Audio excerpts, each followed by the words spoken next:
तर कसे आहात तुम्ही सगळे. तर मित्रांनो, आजचा हा व्हिडिओ खूप महत्त्वाचा ठरणार आहे, कारण की आजच्या या व्हिडिओमध्ये आपण सर्व वैदिक संस्कृतीबद्दल संपूर्ण माहिती घेणार आहोत.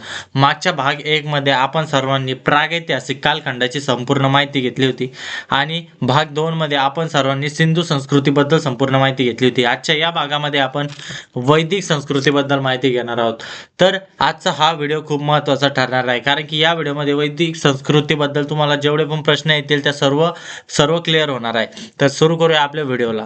तर आपल्या पहिल्या मुद्द्यापासून सुरुवात करूया. तर पहिला मुद्दा आहे आर्यांचे आगमन इसवी सन पूर्व 1500 ते 1000 वर्षापूर्वी झाले होते. जे आर्य लोक होते ते भारतामध्ये त्यांचं आगमन 1500 ते 1000 वर्षापूर्वी झालं होतं. तर आपला दुसरा मुद्दा आहे वैदिक कालखंड.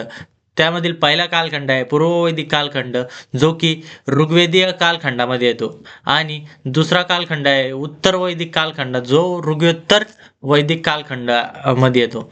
तर आपला तिसरा मुद्दा आहे इंडो युरोपियन लोक प्रस्थापित मतानुसार हिंदुस्थान बाहेर ज्यांची मूळ भूमी असल्याचे मानण्यात आले आहे व जे आद्य आर्य भाषा व आद्य संस्कृत भाषा बोलत असत असे लोक. आता जे लोक इंडो युरोपियन लोक आहे ते हिंदुस्थान बाहेर ज्यांची मूळ भूमी असल्याचे मानण्यात आलेले आहे, ते आद्य आर्य भाषा आणि आद्य संस्कृत भाषा यांचा वापर करत आणि ह्या भाषामध्ये बोलत ते आहे इंडो युरोपियन लोक. तर आपला चौथा मुद्दा आहे इंडो आर्यन लोक. म्हणजे काय, तर इंडो युरोपियन भाषा कुळातील संस्कृत भाषा बोलणारे लोक म्हणजेच इंडो आर्यन लोक. तर आता आपला पाचवा मुद्दा आहे इंडो युरोपियन भाषाकुळ म्हणजेच आद्य आर्य भाषा किंवा आद्य संस्कृत भाषा ज्यांच्या पितृस्थानी अशा भाषांचा गट म्हणजे इंडो युरोपियन भाषाकुळ.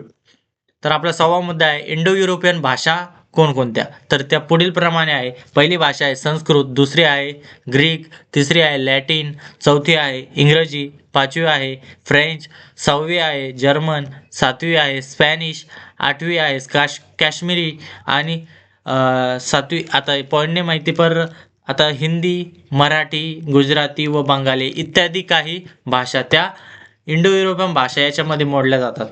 तर आता आपला सातवा मुद्दा संस्कृत भाषा व भारताबाहेरील युरोपीय भाषा यांच्यातील साम्य प्रकट करणारा व्यक्ती तो आहे फिलिप्पो सासेट्टी.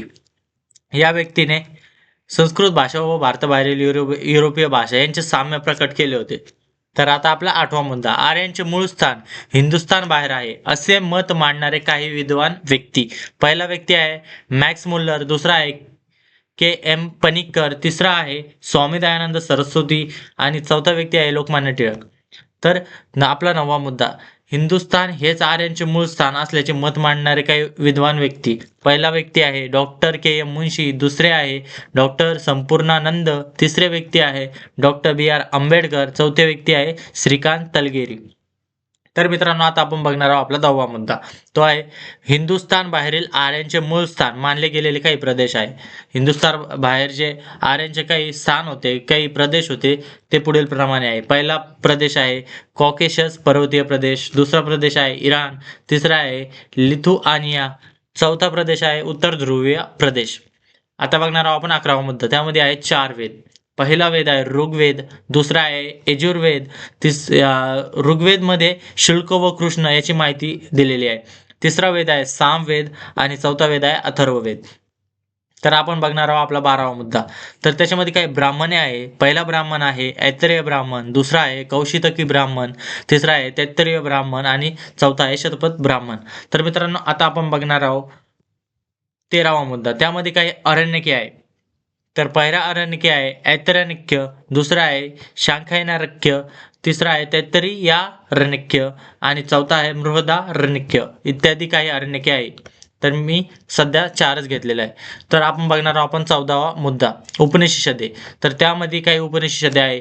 तर पहिला उपनिषद आहे ऐतरेय, दुसरा आहे ईश, तिसरा आहे केन, चौथा आहे कट, पाचवा आहे प्रश्न, सहावा आहे मांडुक्य, सातवा आहे छांदोग्य, आठवा आहे मुंडक, नववा आहे बृहदारण्यक आणि 10वा आहे तैत्तरीय आरण्यक मतलब उपनिषद सॉरी. तर इत्यादी काही 108 उपनिषदे आहे, पण मी सध्या 10 घेतलेले आहे. तर आता आपण बघणार आहोत 15 उपवेद. आता याच्या पहिला आपण वेद बघितले जे की 4 होते, आपण त्यांचे उपवेद बघणार आहे. पहिला उपवेद आहे आयुर्वेद, दुसरा आहे धनुर्वेद, तिसरा आहे गांधर्ववेद आणि चौथा आहे शिल्पवेद. आता आपण बघणार आहोत 16वा मुद्दा, जो की आहे बेदागी. त्यामधील पहिला बेदागी आहे शिक्षा, दुसरा आहे कल्प, तिसरा आहे व्याकरण, चौथा आहे निरुक्त, पाचवा आहे छंद आणि सहावा आहे ज्योतिष. तर मित्रांनो आता आपण बघणार आहोत 17वा मुद्दा. त्यामध्ये आहे वेदांचे काही भाष्यकार. पहिला भाष्यकार आहे यास्क, दुसरा आहे उव्वट, तिसरा आहे सायणाचार्य. आता बघणार आहोत आपण 18वा मुद्दा. त्यामध्ये आहे 4 वर्ण. ते 4 वर्णापैकी पहिला वर्ण आहे ब्राह्मण, दुसरा आहे क्षत्रिय, तिसरा आहे वैश्य आणि चौथा आहे शूद्र. तर आता बघणार आहोत आपण मित्रांनो 19वा मुद्दा. तर त्यामध्ये 4 आश्रम आहे. त्यामधील पहिला आश्रम आहे ब्रह्मचार्याश्रम, दुसरा आहे गृहस्थाश्रम, तिसरा आहे वानप्रस्थाश्रम आणि संन्यासाश्रम चौथा. त्यामध्ये आता मित्रांनो आपण बघणार आहोत 20वा मुद्दा. त्यामध्ये 4 पुरुषार्थ आहे. पहिला पुरुषार्थ आहे धर्म, दुसरा आहे अर्थ, तिसरा आहे काम आणि चौथा आहे मोक्ष. तर मित्रांनो आपण आता वैदिक संस्कृतीबद्दल माहिती घेतो आहोत. आता वैदिक संस्कृतीचा आपला हे शेवटचा मुद्दा असणार आहे. तर तो शेवटचा मुद्दा आहे 21वा. तर तो आहे वेदकालीन प्रातिनिधिक संस्था. त्या पुढील प्रमाणे आहे. पहिली संस्था आहे सभा आणि दुसरी संस्था आहे समिती.